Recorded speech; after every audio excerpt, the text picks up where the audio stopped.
Hello friends, कैसे आप लोग। सबको मेरा जय भीम, नमो बुद्धाय। बाबा Saheb Ambedkar life and mission में अंग्रेजों ने अछूतों में शिक्षा के किरण पहुंचाए। भीमराव के दादा मालोजी सकपाल सेना में हवलदार ओहदे से रिटायर हुए थे। मालोजी राव की 4 संतानें हुई, जिनमें राम जी चौथी संतान थे। राम जी सकपाल भी सेना में भर्ती हो गए। उस जमाने में जवानों की फौजी छावनी के स्कूल द्वारा ईस्ट इंडिया कंपनी के निर्देशानुसार सरकार द्वारा जवानों के बच्चों के लिए दिन में तथा बड़ों के लिए रात की पाठशाला में पढ़ाई कराई जाती थी। ऐसी पाठशाला में शिक्षक बनने हेतु पुणे में एक पंतोजी नॉर्मल स्कूल था, जहां से राम जी सकपाल ने डिप्लोमा किया और बाद में यहाँ शिक्षक बन गए। ऐसे ही सैनिक स्कूल में वह 14 साल तक हेड मास्टर रहे और सूबेदार मेजर की रैंक प्राप्त की। ईस्ट इंडिया कंपनी की आर्मी में लड़के लड़कियों के लिए प्राइमरी एजुकेशन निःशुल्क व जरूरी थे। अनिवार्य शिक्षा के इस नियम से सैनिक व महार परिवारों को पढ़ने लिखने का अवसर मिल गया, जबकि इनसे बाहर जात पात, छुआछूत व हिंदू धर्म के बंधनों के कारण अछूतों के लिए स्कूलों के दरवाजे बंद थे। यदि अंग्रेजों ने जात पात को नकार कर अछूतों के घर परिवारों में शिक्षा की यह किरण नहीं पहुंचाई होती, तो स्वयं बाबा साहब का भी यह विराट विश्व स्वरूप नहीं हो पाता और आज दलित, उपेक्षित व शोषित वर्ग भी इस खुशहाल स्थिति में नहीं होता। सूबेदार रामजी सकपाल जब आर्मी में जवान थे, तो रत्नागिरी के कोकड़ इलाके के ही महार जात के धर्मा मोरवाड़कर सूबेदार मेजर थे, जो आर्थिक दृष्टि से मजबूत स्थिति में थे। धर्मा जी की पहचान राम जी से हुई, तो वह उन्हें भा गए और अपनी बेटी भीमाबाई के रिश्ते के लिए उचित लगे। सन 1865 में 20 वर्ष के राम जी सकपाल व 13 वर्ष की भीमाबाई का विवाह हुआ। राम जी हर खेल में प्रवीण, होनहार व काफी प्रतिभाशाली थे। उनकी प्रतिभा देखकर एक फौजी अफसर ने राम जी को पुणे के पंतोजी स्कूल में डिप्लोमा के लिए एडमिशन करा दिया, जहां ईस्ट इंडिया कंपनी की आर्मी स्कूलों के शिक्षक तैयार किए जाते थे। इस दौरान घर में आर्थिक तंगी रहती थी, क्योंकि वेतन बहुत कम मिलता था और उसी में से बंबई में अपनी पत्नी भीमाबाई को गुजारा भेजना पड़ता था। हालांकि पीहर पक्ष पैसों वाला था, लेकिन यहाँ ससुराल में मजदूरी करने में भी कभी संकोच नहीं किया। राम जी की बहन मीराबाई थोड़ी विकलांग थी, जो राम जी के परिवार के साथ ही रहती थी। पुणे के पंतोजी स्कूल से डिप्लोमा करने के बाद राम जी फौजी छावनी स्कूल में अध्यापक और बाद में प्रधानाध्यापक तक पहुंचे। 14 साल तक के वे प्रधानाध्यापक रहे और उनके सराहनीय सेवाओं के कारण सूबेदार मेजर पद का प्रमोशन मिला।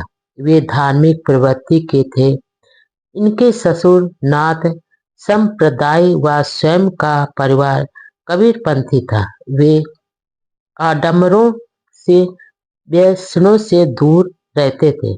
आर्मी के अंदर इनकी लीडरशिप की काफी सराहनीय होती थी। परिवार बड़ा होने के कारण आर्थिक स्थिति ज्यादा अच्छी नहीं थी, इसलिए भीमाबाई ने भी आर्थिक तंगी की स्थिति में पूरा सहयोग किया। माता पिता का लाड़ा, 14वां रत्न भीवा। सन 1890 तक राम जी को 13 संतानें हुई। जब राम जी सूबेदार की फौजी टुकड़ी मध्य प्रदेश में इंदौर के पास मऊ छावनी में थी, तब वे अपने पूरे परिवार के साथ यहीं रहते थे। यही मिलिट्री कैंप में 14 अप्रैल 1991 को भीमाबाई को पुत्र रत्न की प्राप्ति हुई। उस नवजात शिशु का नाम भीम रखा गया। भीम अपने माता पिता की 14वीं संतान थे। बाबा साहब बाद में कभी हंसी में कहा करते थे कि मैं अपने माता पिता का 14वां रत्न हूँ। परिवार में उसे लाड़ से भीवा कहकर पुकारते थे और बाद में वे भीमराव के नाम से प्रसिद्ध हुए। भीम को के दादाजी नाथ संप्रदाय थे। सूबेदार रामजी सकपाल बहुत मेहनती व धार्मिक प्रवृत्ति के व्यक्ति थे। सुबह शाम घर में प्रार्थना करते थे। उन्हें संत कबीर, संत तुकाराम व अन्य संतों के भजन बहुत प्रिय थे। वे अपने परिवार में होने वाली आध्यात्मिक चर्चा में बच्चों को भी शामिल करते थे। सेना से रिटायर होने के बाद राम जी सूबेदार कबीर पंथ के गहरे अनुयायी बन गए। शराब से शुरू से ही दूर रहते थे। सुबह शाम की पूजा पाठ में सभी शामिल होते थे। परिवार गरीब था, लेकिन माहौल सुशिक्षित व अनुशासित था। वह भोजन से पहले पूजा स्थल में बच्चों से भजन व प्रार्थना करवाते थे। भीम नटखट था। वह कई बार भजन को उल्टा सुल्टा आधा अधूरा गाकर भोजन की थाली के पास बैठ जाता था। शाम का नियम बहुत कड़ा होता था। सभी भाई बहनों को पूजा स्थान में उपस्थित होना जरूरी था, जहां संतों के दोहे व भजन गाए जाते थे। भीम की बहनें बहुत मीठी आवाज में कबीर के दोहे व भजन गाती थी, तो घर का वातावरण पूरी तरह से आध्यात्मिक हो जाता था। पिताजी की मराठी भाषा बहुत अच्छी थी, साथ में अंग्रेजी भी जानते थे। वे महाराष्ट्र के प्रसिद्ध समाज सुधारक ज्योतिराव फूले के मित्र थे। उनके कार्यों से भी प्रभावित थे तथा अक्सर इसकी चर्चा करते थे। खेलों में रुचि रखने वाले रामोजी व्यसनों से दूर थे, जिसका भारी असर उनकी संतानों पर भी पड़ा। इसके अलावा वे अपने समाज के सुधार अधिकार के लिए भी रुचि लेते थे। सन 1892 बहकावे में आकर ब्रिटिश सरकार ने सेना में बहादुर महारों की भर्ती पर रोक लगाई, तो रामोजी ने इसके खिलाफ आवाज उठाई थी। रामजी सकपाल रिटायर हुए। आर्थिक तंगी में परिवार। 25 साल की नौकरी के बाद सन 1894 में रामजी सूबेदार सेना से रिटायर हो गए। उस समय भीम की उम्र 2-2.5 साल की थी। कुछ समय वे मऊ के आर्मी कैंप के क्वार्टर में ही रहे। इसके बाद वे अपने परिवार के साथ महाराष्ट्र की रत्नागिरी तहसील में अपने पैतृक गांव आंबा डबे के पास कापोली गांव में बस गए। इस गांव में बड़ी संख्या में रिटायर महार सैनिक रहते थे, जो नाथ व कबीर पंथी थे। गांव में संतों के भजनों, दोहे व वाणियों की हर समय गूंज रहती थी। सन 1894 के आसपास तक दापोली नगर परिषद की पाठशालाओं में अछूत विद्यार्थियों के एडमिशन पर पाबंदी थी। अछूत फौजी पेंशनरों ने इसके खिलाफ आवाज भी उठाई, लेकिन जिलाधीश हुआ हिंदू समाज ने अनुमति नहीं दी। रामू जी को सिर्फ 50 रुपए पेंशन मिलती थी, जिससे परिवार का खर्च मुश्किल से चलता था। इधर बच्चों की पढ़ाई की भी चिंता थी। दापोली की पाठशाला में बच्चों का प्रवेश असंभव था। आखिर वे सन 1896 में दापोली से परिवार के साथ बंबई आ गए।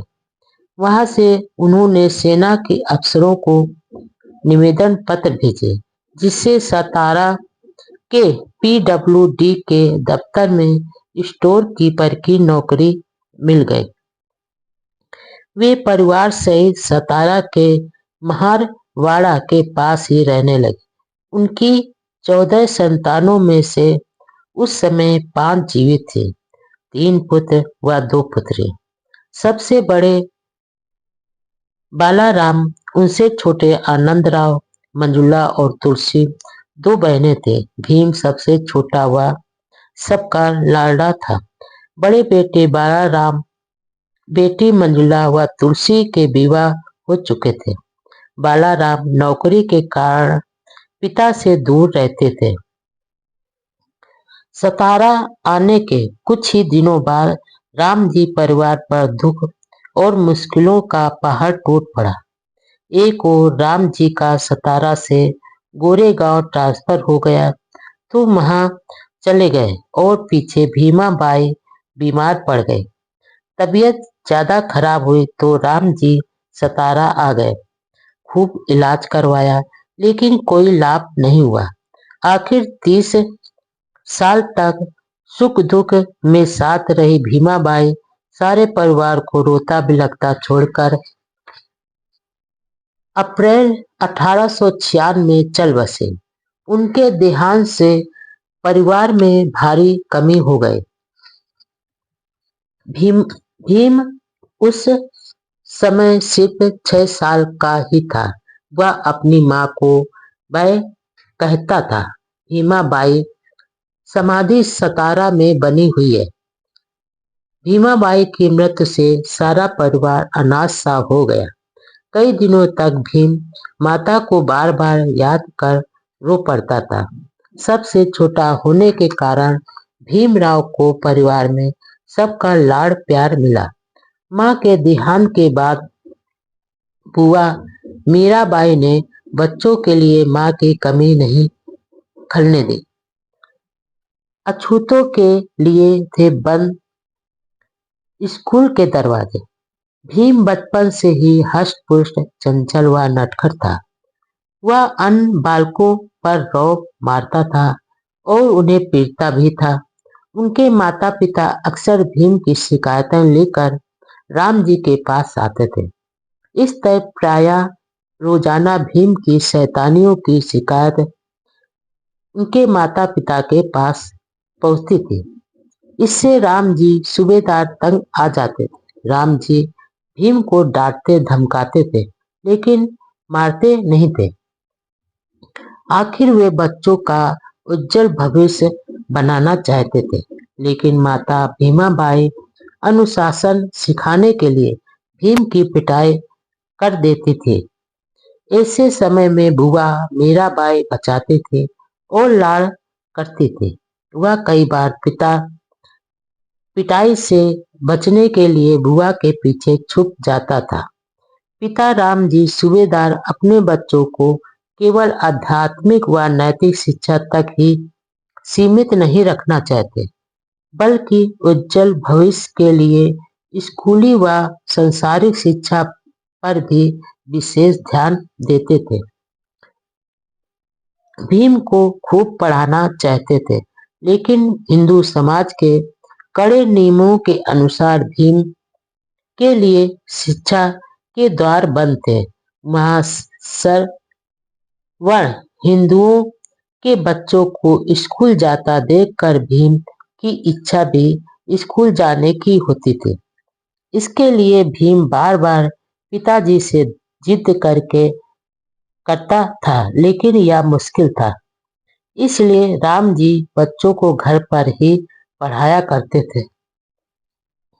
दपोली में कुछ समय रहने के बाद जब वे सतारा आए तो वहां भी स्कूल अछूतों का एडमिशन असंभव था। इस घोर अमानवीयता व अन्याय को भोगते हुए वे दुखी थे। मजबूर होकर एक दिन एक अंग्रेज आर्मी ऑफिसर के पास गए और निवेदन किया कि उन्होंने जीवन भर सेना में रहते हुए सरकार की सेवा की और उनके ही बच्चों को ऐसे क्रूर बंधनों के कारण किसी स्कूल में एडमिशन नहीं मिल रहा है। या कैसी अमानवीय व्यवस्था है। आखिर अफसर ने सुनी और नवंबर 1900 में सतारा के आर्मी कैंप स्कूल में एडमिशन मिल गया। बड़ा भाई आनंद राव भी भीम के साथ ही स्कूल पढ़ने जाने लगा। भीमाबाई के देहांत के बाद घर परिवार को संभालने वाली कोई स्त्री नहीं थी। बुआ मीराबाई शारीरिक रूप से हल्की विकलांग थी। वह भीमा को बहुत लाड़ करती थी, लेकिन पंगु होने के कारण सारे काम काज व देखभाल नहीं कर पाती। माँ के निधन के बाद आनंद और भीम का पालन पोषण उसकी बुआ मीराबाई ने ही किया। वह थोड़ी कुबड़ी थी और उसके ससुराल वालों के व्यवहार से परेशान थे। इसलिए वह मायके में छोटे भाई राम जी के परिवार के साथ ही रहती थी। वह परिवार को पालने में बहुत रुचि लेती थी और भीवा को लाड़ के साथ कठोरता से अनुशासन भी सिखाती थी। राम जी ने भी यह तय किया था कि पत्नी के निधन के बाद दूसरा विवाह न करेंगे, क्योंकि वे बच्चों को सौतेली मां नहीं देना चाहते थे। लेकिन 5 बच्चों की देखभाल पूरी तरह से नहीं होने के कारण आखिर जीजाबाई नाम की एक विधवा स्त्री से पुनर्विवाह किया। वह एक रिटायर जमींदार की बहन थी। माँ भीमाबाई की याद में बिलख पड़ता था भी। कभी कभी सौतेली माँ दिवंगत माँ भीमाबाई के कपड़े व गहने पहन लेती थी, लेकिन अबोध बालक भीम इस बात को सहन नहीं कर पाता था। कभी कभी वह सौतेली माँ से झगड़ पड़ता था और बाद में भीमाबाई को याद करते हुए बिलख पड़ता था। दरअसल भीम अपनी सौतेली माँ को माँ के रूप में कभी स्वीकार ही नहीं कर पाया। भीम एक होशियार व होनहार बालक था, लेकिन पढ़ाई लिखाई पर विशेष ध्यान नहीं देता था। स्कूल में जो कुछ पढ़ाया जाता था वह उसे ही पढ़ता था। उसका ज्यादा समय खेल कूद में ही गुजरता था। स्कूल से आते ही वह अपना बस्ता घर के किसी कोने में फेंक देता और पड़ोस के बच्चों के साथ खेलने चला जाता था। फिर वही लड़ाई झगड़ा और मारपीट का सिलसिला माता पिता को शिकायतें। बचपन में भीम बहुत शरारती था। सतारा के घर के पास ही बड़े के पेड़ पर बच्चे रोज सुर पास नखा सा खेल खेलते थे। इस दौरान मारपीट करने, झगड़े मोल लेने, उधम मचाने और नए नए बखेड़े खड़े करने के कारण माता पिता आए दिन इन मामलों को सुलझाते व लोगों को समझाते हुए काफी परेशान रहते थे। भीम की पढ़ाई ऐसे ही चलती रही। उस समय तो यह कतई नहीं लगता था कि यह बालक बाद में विश्व रत्न के रूप में लोकप्रिय होगा। पूत के पांव पालने में ही दिख जाते हैं। इस कहावत को भीम ने सच साबित कर बाद में भारत के संविधान निर्माता बने। भीम नटखट व शिकायतें लाने वाला जरूर था, लेकिन बुद्धि में बहुत तेज था। शारीरिक रूप से बहुत हष्ट-पुष्ट था। हल्के घुंघराले बाल व गौरव वर्ण के साथ वह सुंदर आकर्षण लगता था। भीमराव बचपन से उद्यम करने वाला बालक था, लेकिन पिता रामजी को भीम से काफी उम्मीदें थी। उनके मन में हमेशा यह भावना रहती थी कि मेरा बेटा अपने वंश का नाम रोशन करेगा, और कभी-कभी तो अपने मित्र साथियों के समूह में खुलकर ऐसा कहकर भीम से आशाओं का इजहार करते थे। राम जी के पूर्वज नागवंशी नाथ अनुयायी थे और राम जी कबीरपंथी थे। जब राम जी का परिवार बंबई में रहता था, तो सूबेदार जी खुद बच्चों के कपड़े धोते थे और स्कूल जाते समय पूरी तरह साफ सुथरे व कपड़ों को इस्त्री कर कर भेजते थे। पेंट कमीज फटी हुई हो तो खुद अपने हाथों से सीते थे। उन्हें खाने पीने व बातचीत में अच्छा सलीका पसंद था। रहन सहन में गंदगी उन्हें कतई पसंद नहीं थी। स्कूल में जात पात व छुआछूत का शिकार भीम व अन्य अछूत बच्चों को जात के कारण स्कूल में आए दिन अपमानित होना पड़ता था। 17 की स्कूल में भीम की पढ़ाई चल रही थी। इस दौरान बाल उम्र में ही उसे जात पात भेदभाव व छुआछूत के कई कड़वे अनुभव हुए, जिन्हें वह जीवन भर भुला नहीं पाया। स्कूल में हिंदू सवर्ण बच्चे भीम व उसके बड़े भाई आनंद राव को साथ में बेंच पर बैठने नहीं देते थे। दोनों भाई इसके लिए घर से टाट का एक टुकड़ा रोज साथ ले जाते थे और कमरे के बाहर बैठना पड़ता था। टाट के टुकड़े को भी स्कूल में नहीं रखने देते थे, क्योंकि उसे छूने से स्कूल की अन्य चीजों के अपवित्र होने का डर था। जब भीम को प्यास लगती थी तो नल की टोटी से खुद पानी नहीं पी सकते थे। नल की टोटी चपरासी या किसी सरवर्ण बालक द्वारा खोले जाने पर ही भीम व अन्य अछूत बालक पानी पी पाते थे। ऐसा नहीं होने पर वे कभी-कभी प्यासे ही रह जाते थे और घर आकर ही प्यास बुझाते थे। लंच समय में रूखा सूखा खाने के बाद उसे पानी तभी मिल पाता था जब अनसरवर्ण बच्चे पानी पी लेते थे। कभी-कभी सरवर्ण बच्चे खुद पानी पीने के बाद टोटी बंद कर जाते थे और भीम व भाई आनंद राव मुंह ताकते ही रह जाते थे।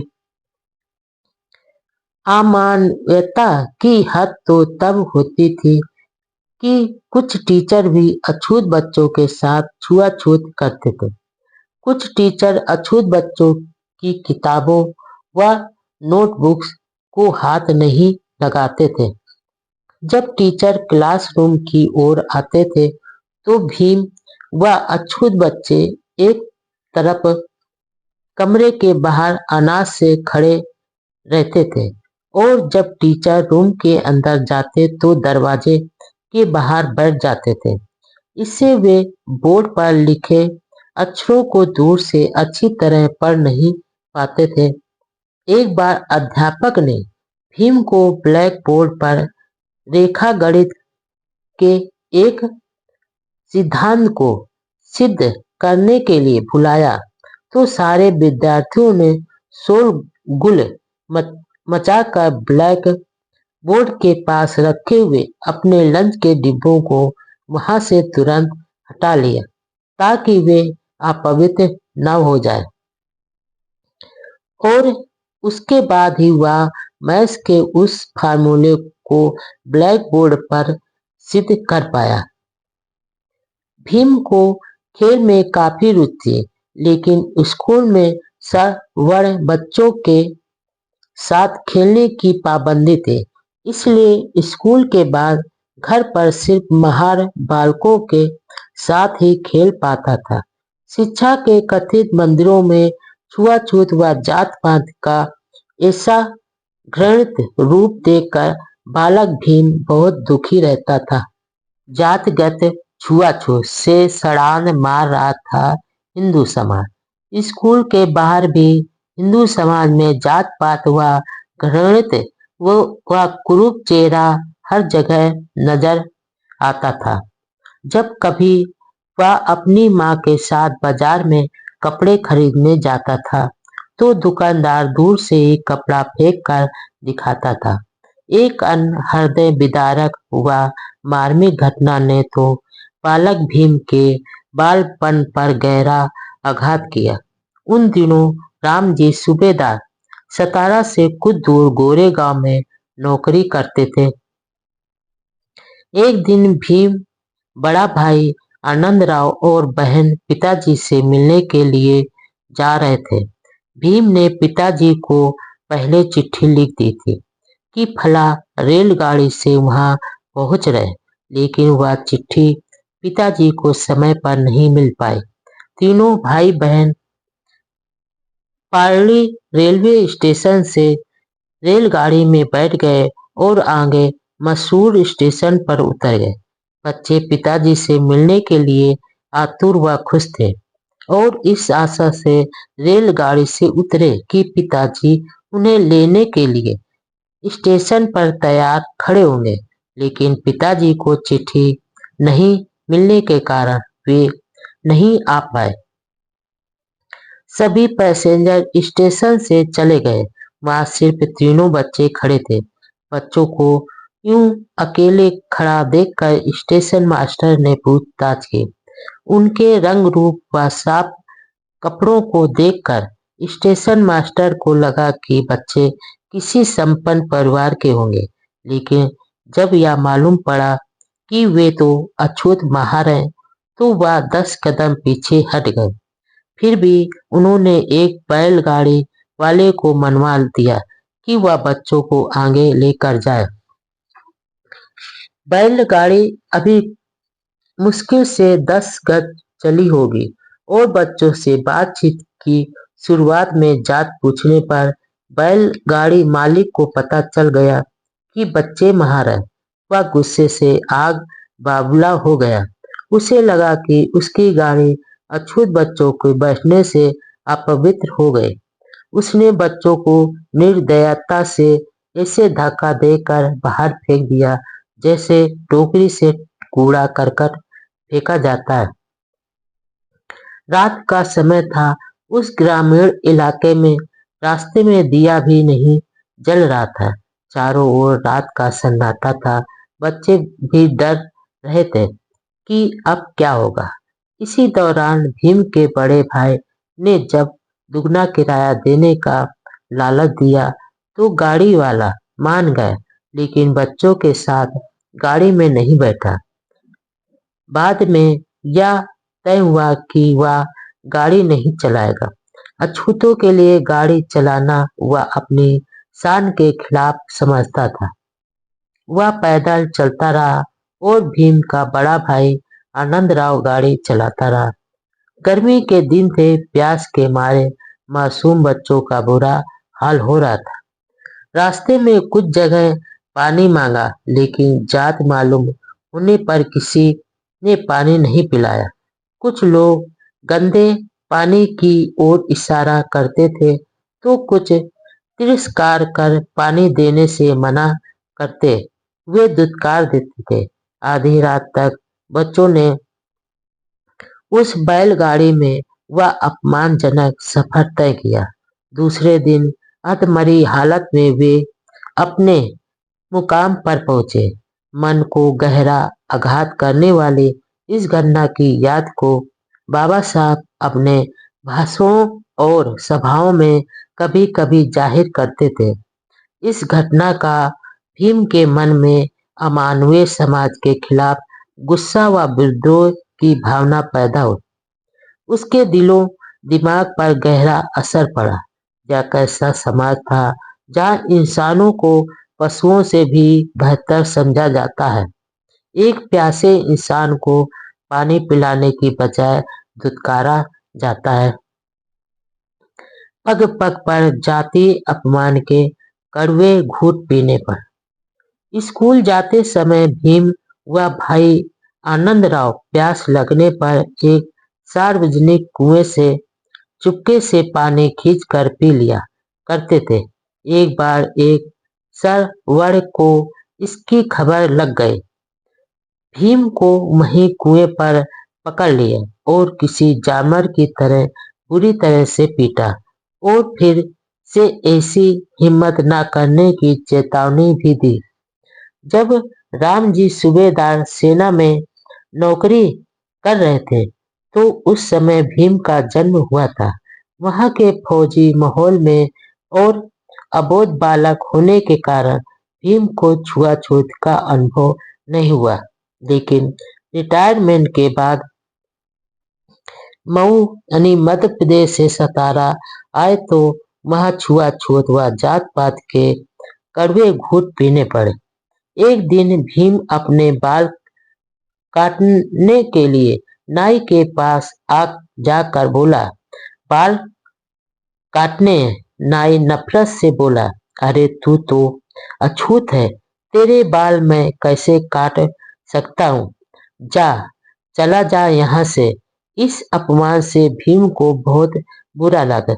आंखें भर आईं। बड़ी बहन तुलसी ने भीम की व्यथा सुनी तो भीम को प्यार से पुचकारते हुए कहा, मेरे भाई रो मत, यही तो इस समाज की रीत है, मैं बना देती हूँ तेरे बाल।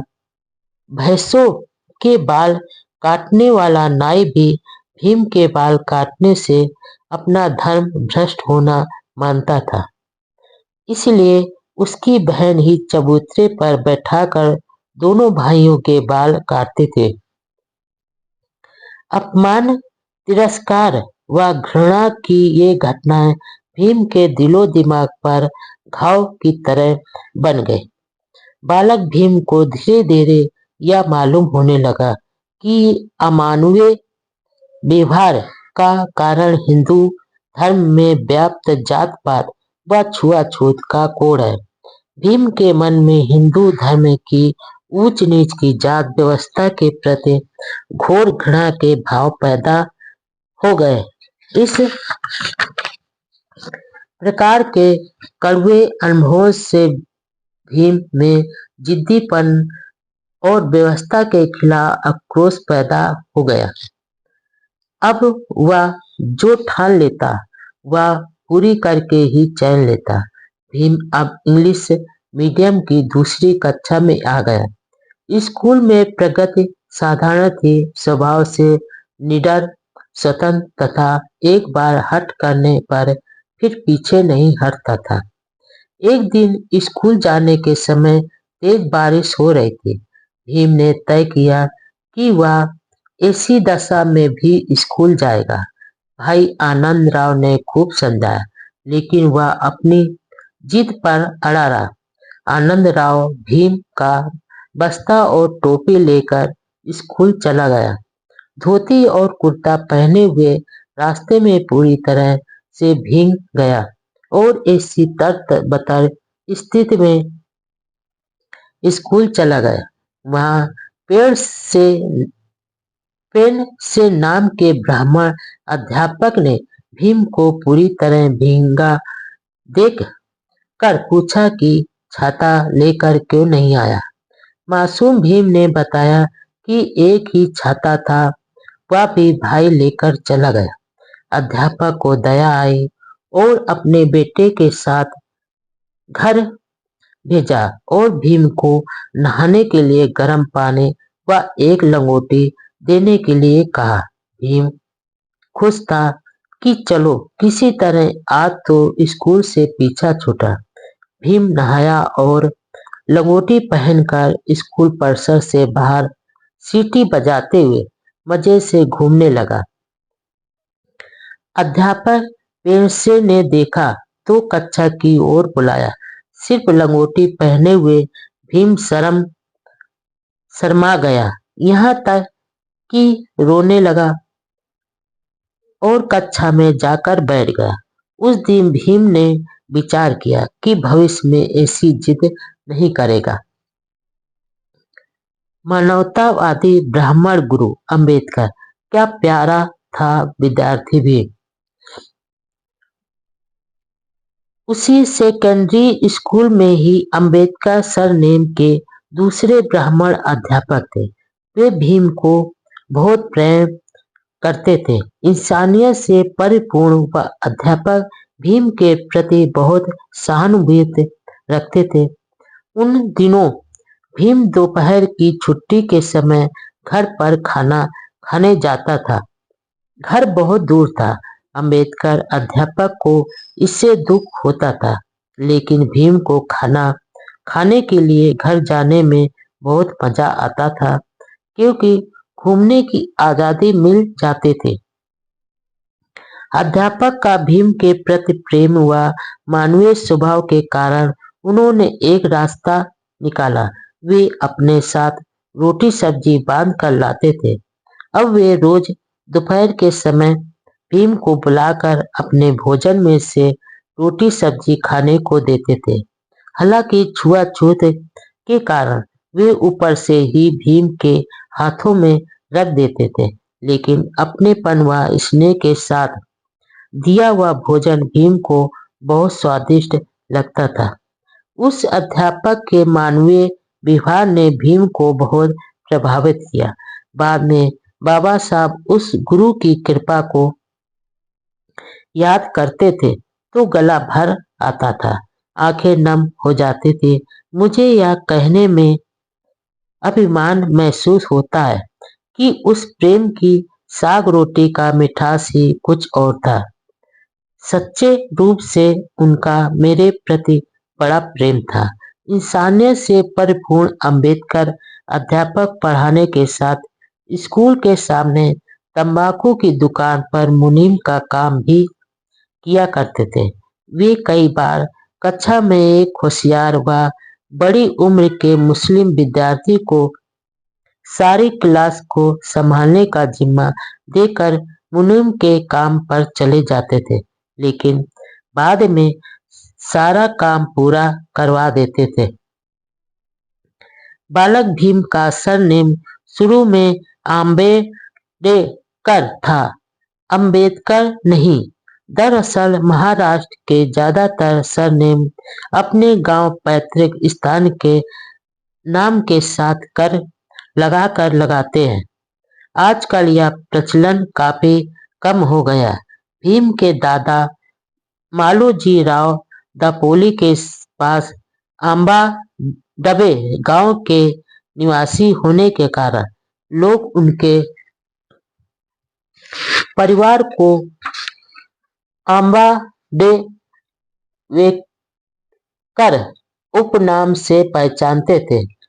स्कूल में अंबेडकर अध्यापक भीम को दोपहर में साग रोटी देते थे। उन्होंने भीम को बुलाकर कहा कि यह तेरा तेरा आम्बाडेकर सरनेम बोलने में थोड़ा अटपटा लगता है। उससे तो मेरा उपनाम अंबेडकर अच्छा है। अब आगे से तू भी अंबेडकर उपनाम लगाया कर। और उस अध्यापक ने रजिस्टर में भीम का सरनेम भी अंबेडकर कर दिया। अंबेडकर गुरुजी बुढ़ापे में भी अपने प्रिय शिष्य भीमराव अंबेडकर को याद करते रहते थे। बाद में जब बाबा साहब अंबेडकर गोलमेज कॉन्फ्रेंस में भाग लेने के लिए लंदन जा रहे थे, तो बधाई व शुभकामनाएं संदेश से भरा पत्र गुरु ने अपने शिष्य को भेजा। बाबा साहब यह पढ़कर गदगद हो गए और उस पत्र को सम्मान के साथ सुरक्षित रखा। बाबा साहब भी अपने गुरुजी का बहुत सम्मान करते थे। बाद में 1927 में बंबई में दामोदर हॉल के पीछे उनके कार्यालय में मिलने आए तो गुरु शिष्य के मिलन से दोनों के नेत्र भर आए। गुरुजी ने अपने नेत्र पोंछते हुए होनहार छात्र को आयुष्मान हो कहकर आशीर्वाद दिया। बाबा साहब ने उस महान पुरुष को प्रणाम किया और पोशाक देकर पूरा सम्मान किया। सतारा की स्कूल पढ़ाई में खास रुचि नहीं, खेल कूद व मस्ती। सतारा की अंग्रेजी स्कूल में ही भीम की पढ़ाई ठीक ठाक चल रही थी। अब वह तीसरी क्लास में था, लेकिन पढ़ाई में अभी भी कोई विशेष रुचि नहीं थी। स्कूल से घर आने के बाद वही घूमना, शरारतें करना, लड़ाई झगड़े और खेल कूद में मस्त रहना। अब उसे बागवानी का भी शौक हो गया।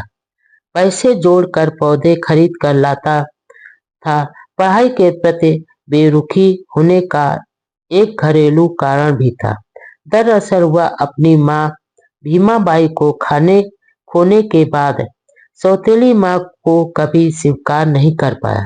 एक दिन त्योहार के दिन भीमा बाई के जेवर सौतेली माँ ने पहन लिए। यह देखकर बुआ मीराबाई भी भीमाबाई की याद में रोने लगे। बच्चे भी रोने लगे। यह देख पिता राम जी ने गुस्से में कुछ शब्द बोल दिए जिससे भीम के दिल पर गहरी चोट लगे। बालक भीम ने तय किया कि अब पिताजी पर निर्भर नहीं रहकर खुद कमाकर जिएंगे। फिर क्या था, अगले दिन से ही स्कूल के बाद लोगों की बकरियों को चराना तथा खेतों में काम करना जैसे छोटे मोटे काम करने लग गया। अब वह घर पर बहुत कम मिलता था। खुद के पैरों पर खड़े होने की भावना उस मासूम में इतनी गहरी भर गई कि एक बार तो उसने सतारा रेलवे स्टेशन पर कुली का काम भी किया। यह बात बुआ को मालूम पड़ी तो बहुत दुखी हुई, लेकिन डांटा नहीं, समझाया। भीम को धुन सवार थी कि परिवार की आर्थिक स्थिति सुधारने के लिए कमाना चाहिए, आत्मनिर्भर बनना चाहिए। उन दिनों सतारा के कई बच्चे बंबई की कपड़ा मिलों में काम करते थे और कमाते थे। भीम को भी बंबई जाने की जच गई, लेकिन रेलगाड़ी के किराए के पैसे नहीं थे। उसने एक तरीका ढूंढा कि अपनी बुआ की कमर में बंधे रहने वाले बटुए से पैसे चुराए जाए। दरअसल भीम अपनी बुआ की गोद में जमीन पर ही सोता था। बाबा साहब के शब्दों में, मैंने लगातार 3 रातों तक उस बटुए को चुराने की कोशिश की जो बुआ के कमर में बंधा हुआ रहता था, लेकिन कोई सफलता नहीं मिली। वही चौथी रात को जाकर मैं उसे चुरा पाया, पर बड़ी निराशा हुई क्योंकि उसमें केवल आधा आना ही था जिससे मैं बॉम्बे नहीं जा सकता था। उन 4 रातों का अनुभव वास्तव में नाड़ियों को हिला देने वाला था। पैसा इकट्ठा करने के ऐसे शर्मनाक ढंग के विचार को मैंने फिर त्याग दिया। सूबेदार जी, कष्ट उठा लेना, लेकिन भीम की पढ़ाई पूरी कराना। वह आगे लिखते हैं, मैंने एक नई सोच के साथ योजना बनाई जिसने मेरे पूरे जीवन को ही बदल दिया। मैंने तय किया कि अब कामचोर, झगड़े, उद्दंडता जैसी आदतों को छोड़ देना चाहिए और पढ़ाई पर जोर देना चाहिए। मुझे अच्छी पढ़ाई से अच्छी सफलता हासिल करनी चाहिए। मैं अपनी जीविका खुद कमाऊं और पिताजी से स्वतंत्र होकर कार्य करूं। उस दिन से अपनी आदतों व व्यवहार को बदलना शुरू कर दिया। पढ़ाई पर ध्यान देने लगा। तो जो अध्यापक पहले भीम की शरारतें देखकर उसके पिताजी को उलाहने देते थे और भीम की पढ़ाई पर पैसा खर्च नहीं करने की सलाह देते थे, उन अध्यापकों का व्यवहार भी बदल गया। वे रामो जी को कहते थे, सूबेदार जी, कुछ भी करो, कष्ट उठाओ, लेकिन इस बच्चे की शिक्षा पूरी कराओ। बाद में पिताजी ने अपनी आर्थिक तंगी के बावजूद भीम की पढ़ाई पर पूरा ध्यान दिया। सूबेदार रामो जी पढ़ाई के महत्व को समझते थे। उनकी इच्छा थी कि उनके बच्चे संस्कृत सीखे और विद्वान पंडित के रूप में प्रसिद्ध हो। पहले बड़े बेटे आनंद राव को संस्कृत पढ़ाना चाहा, लेकिन सतारा के उस सेकेंडरी स्कूल में संस्कृत के टीचर ने माहिर होने के कारण संस्कृत पढ़ाने से मना कर दिया। उस समय शूद्रों के लिए संस्कृत पढ़ने की मनाही थी। हिंदू धर्म की मान्यता थी कि यदि शूद्र संस्कृत जान लेगा तो वह वेदों को भी पढ़ लेगा और वेदों को पढ़ना व जानना शूद्रों के लिए अपराध था और ऐसा अपराध करने वालों की जुबान काट देने या सुनने पर कानों में शीशा डालने की सजा थी। आखिर आनंद राव को फारसी की दूसरी भाषा के रूप में चुनाव करना पड़ा। जब भीम चौथी क्लास में आया तो उसे भी टीचर ने संस्कृत पढ़ाने से मना कर दिया। भीम को संस्कृत भाषा से बहुत लगाव व प्रेम था और इसका अध्ययन बाद में बाबा साहब ने खुद मेहनत कर किया। इसे पढ़कर वह संस्कृत में लिखे नाटक, काव्य, दर्शन शास्त्र, तर्क शास्त्र, गणित शास्त्र आदि का ज्ञान हासिल करना चाहते थे। ज्यों-ज्यों भीम आगे की कक्षा में पहुंचता गया, वह अपनी जिद्दी व शरारती आदतों को भूलता गया। अब उसका ध्यान सिर्फ पढ़ाई की ओर रहता था। ऐसे पिता बहुत कम बच्चों को मिलते हैं। अब तक राम जी सूबेदार गोरेगांव में स्टोर कीपर की नौकरी कर रहे थे और परिवार सतारा में रहता था। नौकरी का समय पूरा हुआ तो सतारा आ गए। बच्चों के लिए अच्छी पढ़ाई और आजीविका के लिए वे परिवार के साथ बम्बई आ गए, जहां पर लोअर परेल की डबक चाल में रहने लगे। वह एक तरह से मजदूरों की बस्ती थी। वह का माहौल सतारा व दापोली से बिल्कुल अलग था।